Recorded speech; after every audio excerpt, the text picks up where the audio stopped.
Brothers and sisters, I hope this message finds you well. It's left at 10 on May 15th. Night tour here at Engine 7, Ladder 17 and Car 4. Actually been a pretty busy day so far.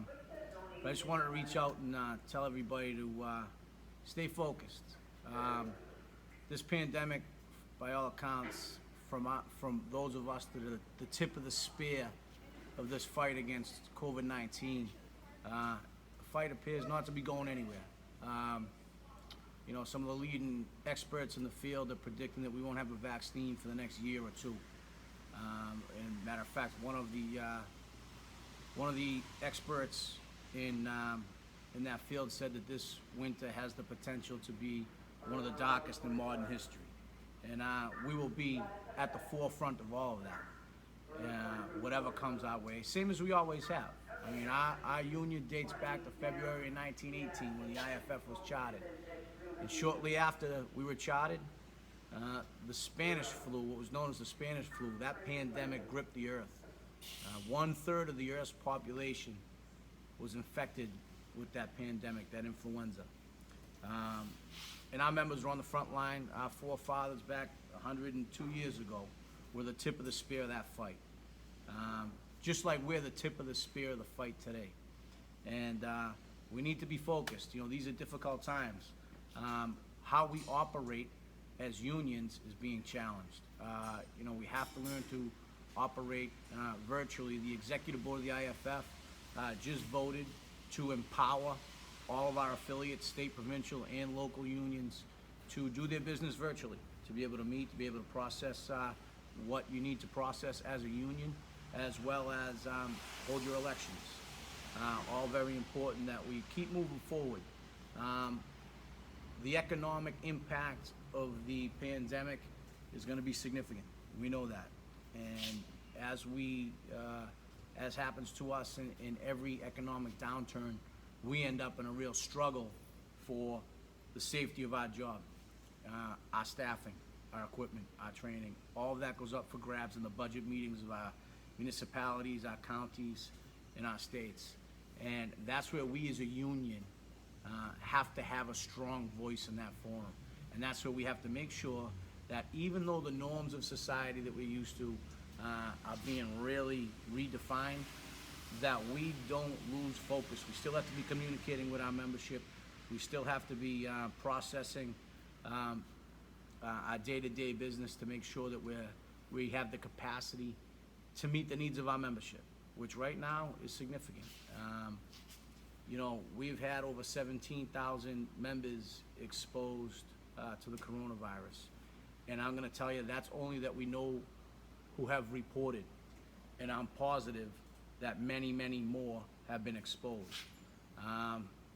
We had a run, I don't know, 5 hours ago, where it was suspected COVID. We'll find out. We haven't heard anything from the hospital yet. But that's the world we're living in. And we have to be able to protect each other. And I've often said before that the tip of the spear of the mission of the IAFF starts in front of a church. It starts when we are mourning the loss of a brother or sister that made the ultimate sacrifice, and the obligation that we have, those of us that went out the door with them that made it back, we have an obligation to take care of their families. And year to date right now, we have lost 8 members to the coronavirus. And we have to be punching at all levels to make sure we're taking care of not only those 8 families, but all of our families. And that's where the challenge lies now. And as much as society and how we can interact with each other is being redefined, just like we do in a fire ground, we have to adapt and overcome. We have to meet the need, whatever it may be. And that's where the focus is now. We have to redefine how we do business. You have to make sure that you're engaging with the membership as local union leaders, and as rank and file members, make sure you're engaging with your leadership. And that's the challenge that we have. I know that our political and legislative shop is working as hard as they can through the Congress to make sure that we have resources from the federal government here in the United States, and I'm sure up in Canada, Canadian shop is working as well, to make sure that hopefully we're able to deliver federal assistance back to the municipalities and the counties to ensure that what is the most essential of public employees, us, the people that show up when the public needs help, the other end of a 911 call, that we can meet that need. And that's the fight that we have as a union that's coming at us. And, you know, hey, keep working hard.